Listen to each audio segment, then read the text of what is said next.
नमस्कार। BP tutor में एक बार फिर से आपका स्वागत है। ये वीडियो बेसिक गणित पर आधारित है। इसमें हम बेसिक गणित पढ़ाएंगे और बेसिक गणित में ये कक्षा 1 से प्रारंभ होकर अन्य सभी कक्षाओं के लिए उपयोगी है और इसके साथ साथ जो प्रतियोगी परीक्षा में तैयारी कर रहे हैं उनके लिए भी ये उपयोगी सिद्ध होगी। तो सबसे पहले प्राकृतिक संख्या, जिसे इंग्लिश में कहते हैं नेचुरल नंबर। तो जिस प्रकार से छोटे बच्चे गिनती सीखना प्रारंभ करते हैं तो वह 1, 2, 3 से शुरू करते हैं, तो गिनती की सभी संख्याएं प्राकृतिक संख्याएं कहलाती हैं। यह 1 से शुरू होकर अनंत तक जाती हैं, जैसे कि 1, 2, 3, 4, 5, 6, 7, 8 इस प्रकार से अनंत संख्याएं होती हैं, उन्हें कहते हैं प्राकृतिक संख्याएं। दूसरी है पूर्ण संख्याएं। तो प्राकृतिक संख्याओं में शून्य को शामिल करने पर ऐसी संख्याओं का समूह पूर्ण संख्या कहलाता है। तो अगर हम प्राकृतिक संख्याओं में शून्य को और शामिल कर लें, यानी शून्य से शुरू करेंगे, तो वो कहलाएंगी पूर्ण संख्याएं, जिन्हें इंग्लिश में कहते हैं होल नंबर। फिर अगला है पूर्णांक, जिसे इंग्लिश में कहते हैं इंटीजर्स नंबर। अब समझते हैं पूर्णांक संख्याएं, जिन्हें इंग्लिश में इंटीजर्स नंबर कहते हैं। तो इसमें सभी धनात्मक और ऋणात्मक संख्याएं पूर्णांक कहलाती हैं। जो संख्याएं धनात्मक होती हैं, जैसे +1, +2, +3, +4 इस तरह से, तो वो कहलाती हैं धनात्मक संख्याएं और इंग्लिश में कहते हैं कंपोजिट नंबर।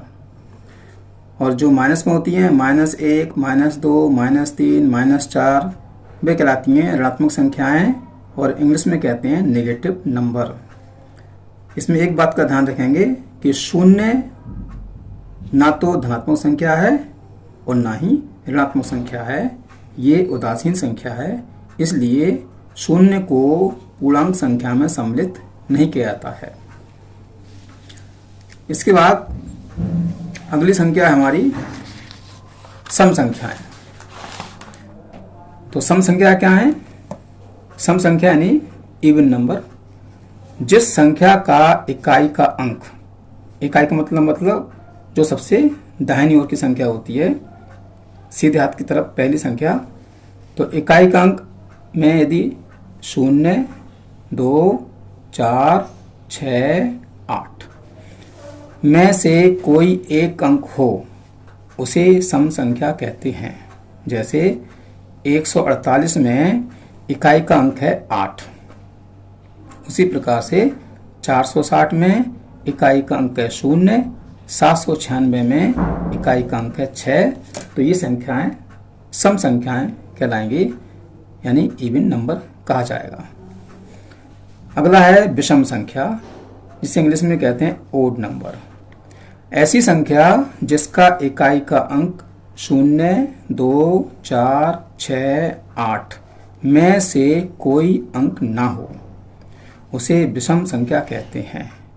तो सम संख्या और विषम संख्या बहुत आसान है। सम संख्या में 0, 2, 4, 6, 8 में से कोई भी एक अंक दहाई के स्थान पर होगा, जबकि विषम संख्या में 0, 2, 4, 6, 8 में से कोई अंक नहीं होगा, तो उसे कहेंगे विषम संख्याएं। जैसे 43 यानी 23, तो 23 में इकाई का अंक 3 है, तो ये 0, 2, 4, 6, 8 में से कोई अंक नहीं है। उसी प्रकार 169 में इकाई का अंक 9 है और 9 अंक भी 0, 2, 4, 6, 8 में से कोई अंक नहीं है। और 767 में भी 0, 2, 4, 6, 8 में से कोई अंक नहीं है, तो इन्हें कहेंगे विषम संख्याएं, ओड नंबर। अब अगला है भाज्य संख्या, कंपोजिट नंबर। वे संख्याएं जो एक और अपने के अतिरिक्त अन्य संख्या से पूरा पूरा कट जाए उसे भाज्य संख्या कहते हैं। एक और अपने के अलावा अन्य नंबर से भी कट जाए, जैसे 12 है तो 12 1 से कट जाएगा और 12 से कट जाएगा, और इसके अतिरिक्त 2 से कट जाएगा, 3 से कट जाएगा, 4 से कट जाएगा, 6 से कट जाएगा, तो ये भाज्य संख्या कहलाएगी। उसी प्रकार से 20 है तो 20 एक और अपने यानी 20 के अलावा अन्य कई संख्याओं से कट जाएगा। 2 से कट जाएगा, 4 से कट जाएगा, 5 से कट जाएगा, 10 से कट जाएगा, तो ये कहलाएगी भाज्य संख्या। उसी प्रकार से 24 भी एक और 24 के अतिरिक्त अन्य कई संख्याओं से कट जाएगा, यानी अन्य कई संख्याओं से इसमें भाग हो जाएगा, तो इनको कहेंगे भाज्य संख्याएं। अब आती है इसके बाद अभाज्य संख्याएं, प्राइम नंबर। क्या कहलाती हैं अभाज्य संख्याएं? वे संख्याएं जो केवल एक और अपने आप के अतिरिक्त किसी अन्य संख्या से नहीं कटे अभाज्य संख्या कहलाती है। जैसे 3 तो 3 एक और 3 के अलावा और किसी से नहीं कटेंगे, तो ये हो जाएगी अभाज्य संख्याएं। उसी प्रकार से 7 तो 7 एक और 7 के अलावा अन्य किसी संख्या से नहीं कटेगी, तो 7 अभाज्य संख्याएं है। 13 भी एक और 13 के अतिरिक्त अन्य किसी संख्या से नहीं कटेगी, तो 13 अभाज्य संख्याएं हैं। तो 17 भी अभाज्य संख्या है, क्योंकि 17 एक और 17 के अतिरिक्त अन्य किसी संख्या से नहीं कटेगी।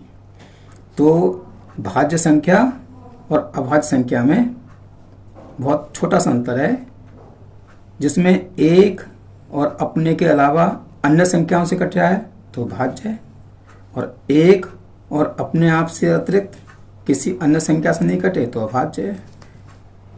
अब इसमें कुछ 2 बातें याद रखेंगे कि सबसे छोटी अभाज्य संख्या 2 है, 2 से छोटी कोई अभाज्य संख्या नहीं है।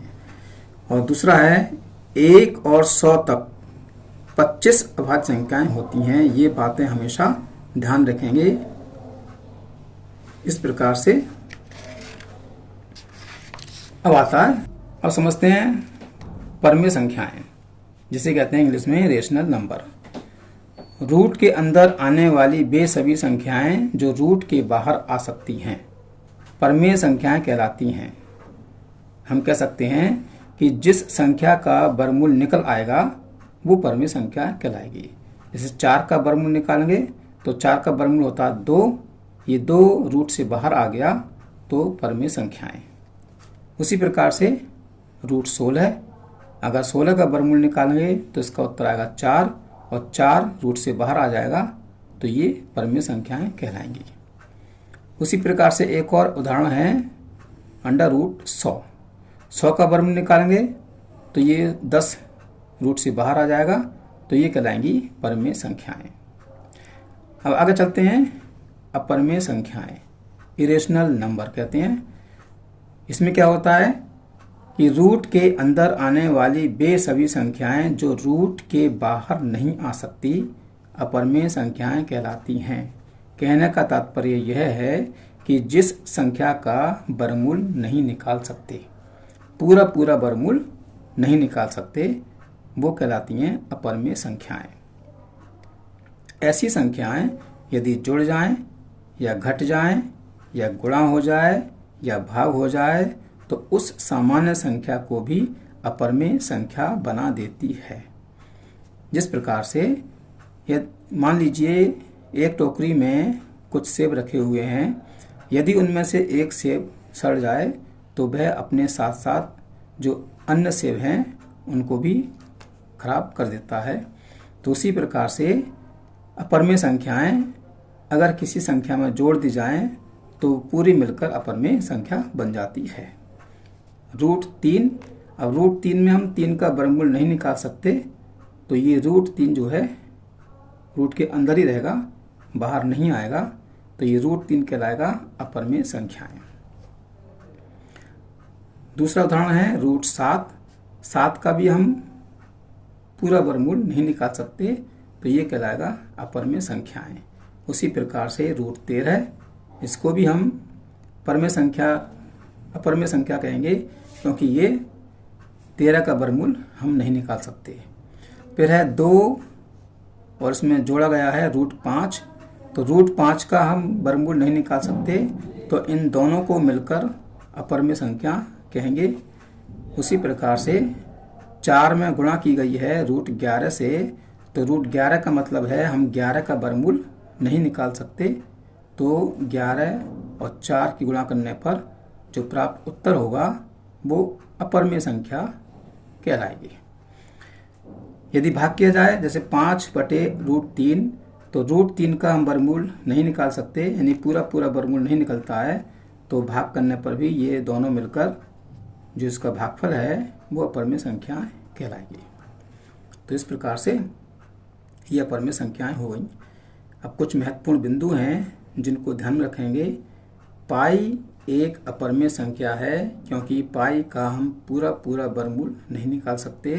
पाई का मान होता है 22/7। अब आता है अगला वास्तविक संख्याएं, जिन्हें कहते हैं इंग्लिश में रियल नंबर। जितनी भी संख्याएं जो भी आपने सीखी, जितने भी प्रकार की संख्याएं होती हैं, वे सभी वास्तविक संख्याएं कहलाती हैं। तो ये आपका संख्याओं के प्रकार हो गए, संख्या पद्धति हो गई। मुझे उम्मीद है कि ये वीडियो आपको अच्छी लगी होगी। अगर आप चैनल पर नए हैं तो सब्सक्राइब कीजिए, वीडियो को लाइक कीजिए, शेयर कीजिए।